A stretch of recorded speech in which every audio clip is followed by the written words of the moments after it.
Nicolas Poincaré, expliquez-nous, la fortune des milliardaires a incroyablement augmenté depuis le début de la pandémie, alors que la majorité s'est au contraire appauvrie. C'est ce que dénonce l'organisation britannique Oxfam. Oui, les riches sont toujours plus riches et les pauvres un peu plus pauvres. C'est donc la conclusion de ce rapport d'Oxfam. Oxfam, c'est une ONG anglaise qui est engagée dans la lutte contre la pauvreté. Et selon elle, donc, en 1 an et demi de crise sanitaire mondiale, la fortune des milliardaires a plus augmenté que pendant les 10 années précédentes.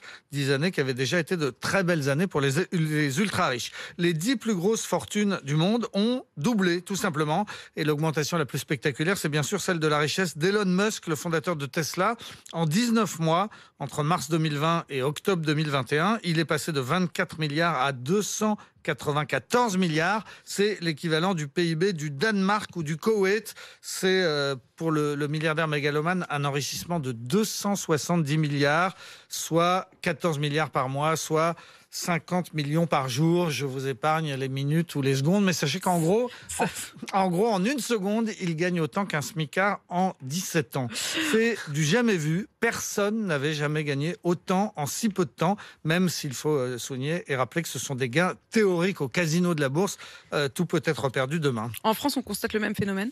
Oui, les 5 Français les plus riches ont vu leur fortune également doubler. Il s'agit de Bernard Arnault, de LVMH, de Françoise Meyer-Bettencourt, l'héritière de L'Oréal, de François Pinault, le fondateur de Kering, et des 2 frères Werther-Meyer, qui sont les propriétaires de Chanel. Des très très grandes fortunes françaises qui sont donc toutes dans le luxe, et le luxe se porte bien dans le monde entier. D'après Oxfam, ces 5 Français ont gagné 173 milliards d'euros en 1 an et demi. Ils sont désormais aussi riches à eux seuls que 40% des Français les plus pauvres. Comment on explique cette explosion des grandes fortunes ? Alors, tout simplement par la forte progression des marchés boursiers. Après avoir accusé le coup au début de l'épidémie, les bourses, depuis, n'ont cessé de grimper, essentiellement parce que tous les gouvernements ont pratiqué le quoi qu'il en coûte et distribué des sommes astronomiques pour sauver les entreprises et pour relancer l'économie.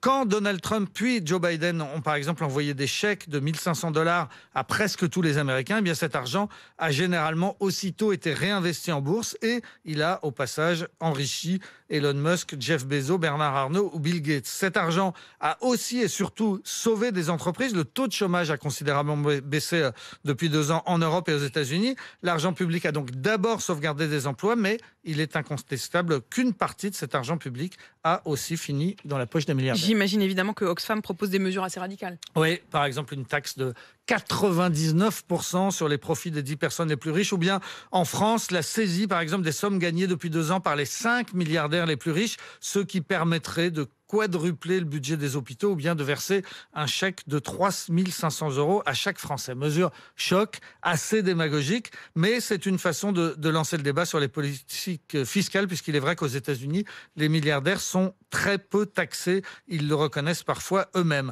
Ce qui n'est pas démontré, en revanche, c'est la thèse principale d'Oxfam, selon laquelle ces milliardaires seraient directement responsables de l'appauvrissement de la majorité de la population et en quelque sorte des criminels, ce qui est contesté et contestable. Des économistes défendent que l'enrichissement des uns n'appauvrit pas les autres. Le débat est lancé.